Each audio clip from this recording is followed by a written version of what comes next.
Hi friends, പുതിയൊരു വീഡിയോയിലേക്ക് സ്വാഗതം. അപ്പം നമുക്ക് ഒരു സാമ്പാർ ഉണ്ടാക്കിയാലോ. അതിന് വേണ്ടിയിട്ട് പരിപ്പ് വേവാൻ അടുപ്പത്ത് വെച്ചിട്ടുണ്ട്. അപ്പോൾ ഈ വീഡിയോ ഇഷ്ടപ്പെട്ട് കഴിഞ്ഞാൽ അതൊന്ന് ലൈക്ക് ചെയ്യുക, ഷെയർ ചെയ്യുക,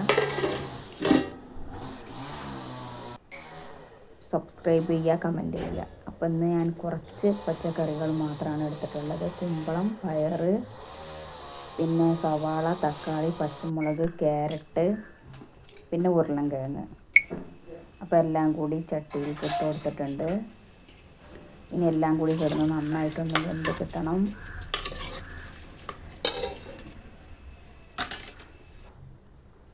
അപ്പോൾ അത് അതിലേക്ക് ചെറിയ ജീരകവും കായത്തിൻ്റെ ഒരു കഷ്ണം ഇട്ട് കൊടുത്തിട്ടുണ്ട്. കൂട്ടാൻ കായം ആണ് കേട്ടോ. ഇനി അതിലേക്ക് മല്ലിപ്പൊടി ചേർത്ത് കൊടുക്കുക, മുളകും പൊടി ചേർത്ത് കൊടുക്കുക, മഞ്ഞൾപ്പൊടി ചേർത്ത് കൊടുക്കുക,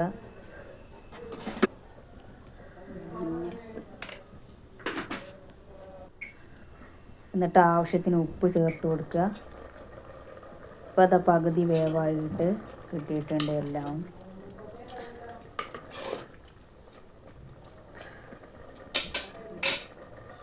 അപ്പോൾ സബ്സ്ക്രൈബ് ചെയ്യാൻ മറക്കരുത്, കമൻറ്റ് ചെയ്യാനും മറക്കരുത്.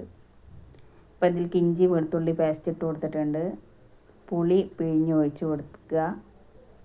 ഇനി ഇതിലേക്ക് വെണ്ട കഷ്ണം വെട്ടിയതും കൂടി ചേർത്ത് കൊടുക്കുക.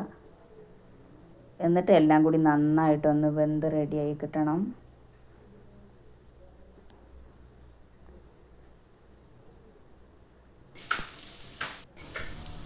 അപ്പോൾ ഇത് നന്നായിട്ട് തന്നെ തിളച്ച് വരുന്നുണ്ട്. അപ്പോൾ അതിലേക്ക് സാമ്പാർ പൊടി ഇട്ട് കൊടുക്കുക.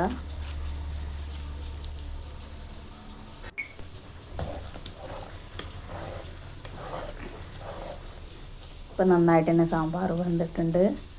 അപ്പോൾ ഇനി ഒന്ന് കടുക് ഒരു ചട്ടി അടുപ്പത്ത് വെച്ച് അതിലേക്ക് വെളിച്ചെണ്ണ ഒഴിച്ച് കൊടുത്തിട്ട് കടുക് പൊട്ടിച്ച് കറിവേപ്പില ഇട്ട് കൊടുക്കുക, ഉണക്കമുളകും കൂടി ചേർത്ത് കൊടുക്കുക.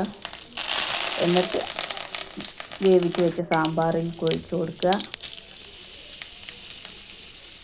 നല്ല സൂപ്പർ ടേസ്റ്റുള്ള സാമ്പാർ ഇവിടെ റെഡി ആയിട്ടുണ്ട്.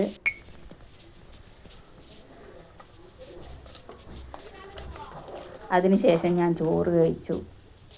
അപ്പം അത്രയേ ഉള്ളൂ ഇന്നത്തെ ഒരു വീഡിയോ. ഇഷ്ടപ്പെട്ട എല്ലാവരും സപ്പോർട്ട് ചെയ്യുക.